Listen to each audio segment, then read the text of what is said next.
আপনাদের লাগবে হবে এটা কি ফুটছে জলের মধ্যে, একটা কিছু আজীব জিনিস, যেটা ব্লু কালারের।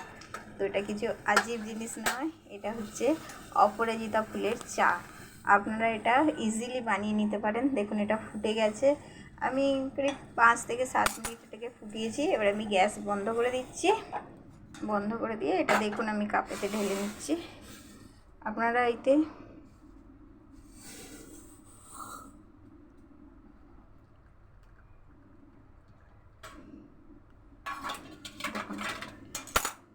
এগুলো দেখতে পাচ্ছেন অপরাজিতা ফুলের, দেখুন আপনাদের দেখাচ্ছি। আপনারাও ভাববেন হয়তো এটা অন্য কিছু জিনিস, না, এটা কত সুন্দর।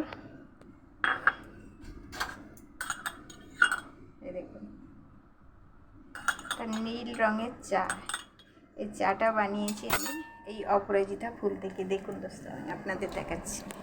এই দেখুন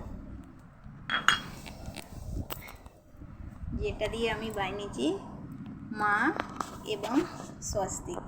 এত অপরাজিতা ফুল আমার গাছে হয়, যেটা দিয়ে আমি এটা বানিয়েছি। এই দেখুন এটা টগর ফুল, এটাও আমি এখানে রাখলাম স্বস্তিকের উপরে, আর এটা আমি মায়ের উপরে রেখে দিলাম।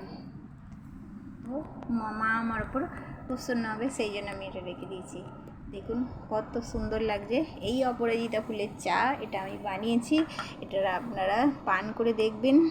আপনার একটা শক্তিবর্ধক, এটা সর্দি কাশি জ্বরের জন্য এটা উপশম হয়।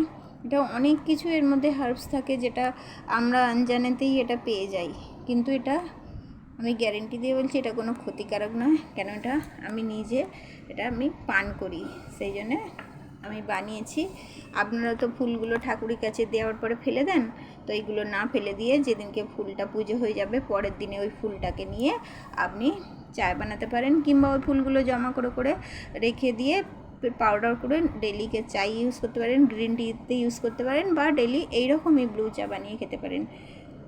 বাই দোস্তো, আপনাদের अगर আমার ভিডিও ভালো লাগে তো লাইক এবং সাবস্ক্রাইব করবেন।